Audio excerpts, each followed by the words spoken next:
आणि मुलगा राहत होते. त्यांच्याकडे एक गाढव पाळलेलं होतं. गाढव माहिती आहे ना?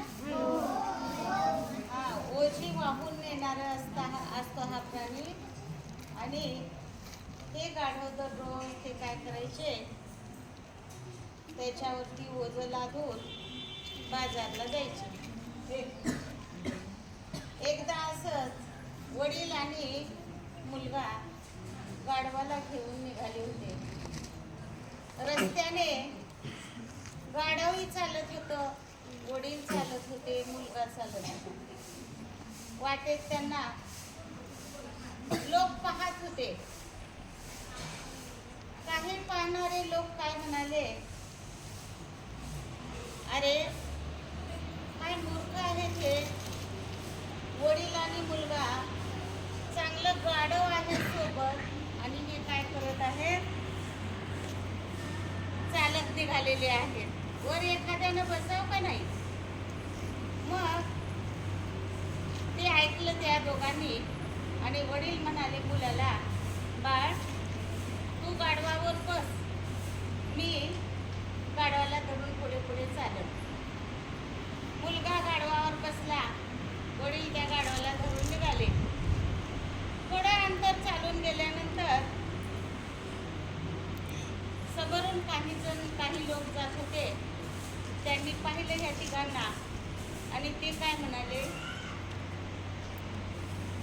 काय मुलगा मूर्ख आहे, वडील थकलेले आहेत, त्यांना चालवत नाही आणि हा मुलगा आरामशीर गाढवावर ऐटीत बसला आहे आणि वडिलांना चालायला लावत आहे. ते ऐकलं मुलानं. मुलगा गाढवावरून खाली उतरला आणि वडिलांना म्हणाला, बाबा तुम्ही बसा गाढवावर, मी गाढवाला धरून चालतो. असं म्हणल्यानंतर वडील म्हणाले, बरोबर आहे, लोक नाव ठेवू लागलेत आपल्याला, मी वर बसतो, तू गाढवाला धरायचा. मग वडील त्या गाढवावर बसले. गाढव चालू लागलं. मुलगा त्या गाढवाला धरून पुढे पुढे चालू लागला. पुढे थोडं अंतर गेल्यानंतर अजून काही लोक भेटले. त्यांनी पाहिलं वडील गाढवावर बसले आहेत आणि लहान मुलगा चालत आहे. मग ते लोक म्हणाले, बघा हो काय बाप आहे, स्वतःच छोटंसं बाळ चालवत चाललंय आणि आपण मात्र ऐटीत गाढवावर बसलेला आहे. वडिलांनी ऐकलं. वडील म्हणाले, हे आपलं काही बरोबर नाही, लोक आपल्याला नावं ठेवत आहेत. मग त्या गाढवावरून वडील खाली उतरले आणि विचार करू लागले, आता काय करायचं. मुलगा बसलं तर वडील चालायला म्हणतात, वडील बसले तर मुलगा चालायला म्हणतात. मग मुलाला ते काय म्हणाले, आपण दोघंही काय करू, तू पुढे बस, मी मागे बसतो, आपण दोघंही गाढवावर बसूया. मग तर लोक नावं ठेवायचे नाही, दोघंही बसल्यावर. मग बसले, मुलगा पुढे बसला, वडील मागं बसले. गाढव चालू लागलं ओझं घेऊन. थोडं अंतर चालून गेल्यानंतर आणखी काही लोक दिसले. त्यांनी पाहिलं गाढवावर दोघं बसलेले आहेत. मुलगा पण बसलाय आणि वडील पण बसले. काय मूर्ख आहेत, मुक्या प्राण्याची थोडी सुद्धा कीव येत नाही. ते काही बोलत नाही म्हणून का त्याच्यावर किती ओझं लादायचं का. ऐटीत दिमाखानं बसली आहेत, मुलगा पण बसलाय आणि वडील पण बसलाय. आणि बघ ते ऐकलं, त्या दोघांना आणखीन वाईट वाटलं. अरे बरोबर आहे, म्हणजे ते गाढव ओझ्यानं मरून जाईल आणि लोक बोलत आहेत ते काही खोटं नाही, आपण खाली उतरलं पाहिजे. दोघंही खाली उतरले. लोकांचं बोलणं ऐकून त्यांना गाढवाची कीव आली. मग हे दोघं जण काय म्हणाले, मुलगा म्हणाला वडिलांना, बाबा आपण असं करूया, त्या बिचाऱ्या गाढवाला खूप वेळ झाला आपण चालवत आणलेला आहे, आपण काय करूया, यालाच आपण उचलून घेऊया. मग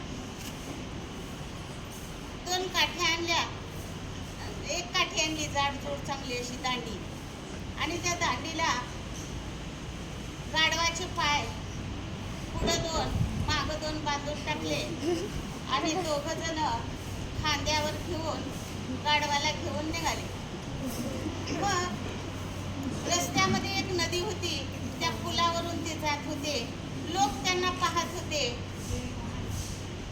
त्यांच्याकडे पाहून हसत होते, म्हणत होते मूर्ख आई वडील येतात, गाढव ओजीवाणार आहे, त्याच्यावर आपण बसायचं तर हे काय करत आहे, त्या गाढवालाच उचलून घेऊन जात आहे म्हणल्यानंतर त्यांनी ऐकलं.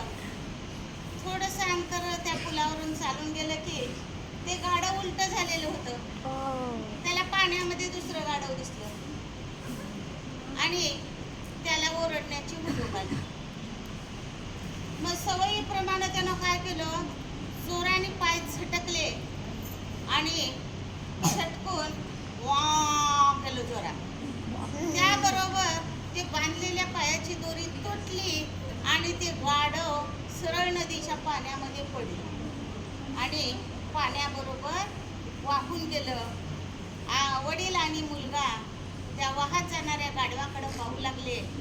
त्यांचा रोजचा जो धंदा होता तो धंदा पण आता बुडाला. लोकांचं ऐकण्यामध्ये धंदा पण त्यांचा बुडाला. ओझी वाहून नेण्यासाठी त्यांच्याजवळ गाढव राहिलं नाही. त्यांना दररोज बाजारला ओझं वाहून न्यावं लागायचं आणि त्याच्यावर त्यांचा उदरनिर्वाह चालायचा. शेवटी लोकांच्या ऐकण्यामध्ये त्यांचं सगळंच नुकसान होऊन बसलं. म्हणून ऐकायच्या तेवढ्या गोष्टी जगाच्या ऐकायच्या असतात. ऐकावे जनाचे, करावे मनाचे, हे या गोष्टीतून आपण शिकतो. काही गोष्टी ऐकायच्या असतात, काही गोष्टी सोडून द्यायच्या असतात. अशी होती आमची